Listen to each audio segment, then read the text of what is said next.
What's up everybody, this is McStan. Today I want to talk about 5 things I really wish would have happened, or things I wish we could still see in the Resident Evil franchise. Some of these ideas are impossible now, some could still happen, but either way, these are things that I think would have added a ton of depth, mystery, and replayability to the series. So let's jump right into it. The first thing I wish had happened is a deeper dive into Nemesis's origin in Resident Evil 3. There was a fan theory back in the day that Billy Cohen from Resident Evil 0 was actually transformed into the Nemesis, and honestly, I always loved that idea. Billy only appears in RE0 and then completely disappears from the entire franchise. We never see him again, we never hear from him again, and Capcom has never expanded on his fate. So the idea that Umbrella captured him after Resident Evil 0, experimented on him, and turned him into the Nemesis, that would have been wild.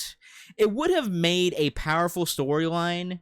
Imagine discovering files or flashbacks revealing how Nemesis was made, showing the torture, the mutations, and the human being underneath. It would have added both tragedy and death to one of the most iconic monsters in the series. The second thing I wish we got was a game set right at the beginning of the Raccoon City incident. Before the full collapse, before the streets were just endless hordes of zombies, and before RE2 and RE3 take place. This would be early Raccoon City. The infection is just spreading.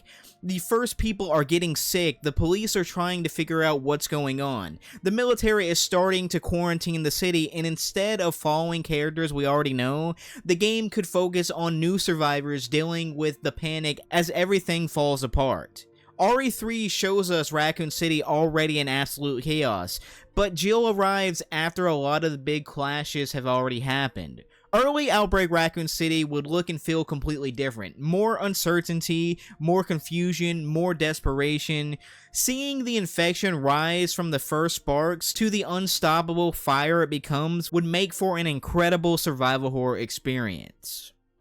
The third thing I wish we could have seen is more insight into what Albert Wesker was doing during the Raccoon City incident. After the mansion incident in Resident Evil 1, Wesker is presumed dead and he's no longer with Umbrella.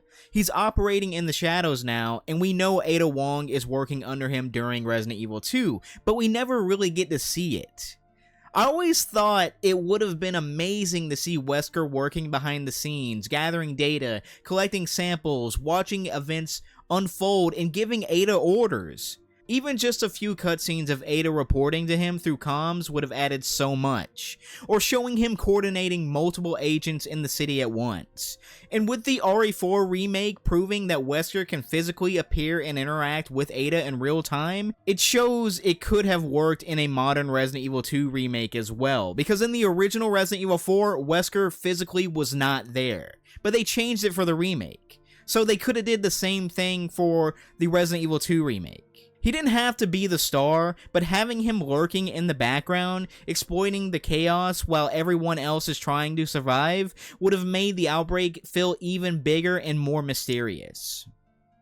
The fourth thing I wish had happened is an entire game centered around HUNK, the Grim Reaper, and his missions. His G-Virus extraction mission is legendary, but imagine a whole campaign of missions like that.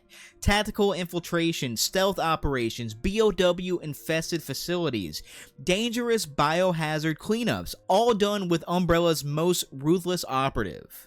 A HUNK-led game could show the darker side of Resident Evil from a completely different angle. Instead of running from monsters, you'd be executing a mission while surrounded by them. His personality, his discipline, his survival instinct, all of that could make a truly unique survival horror experience.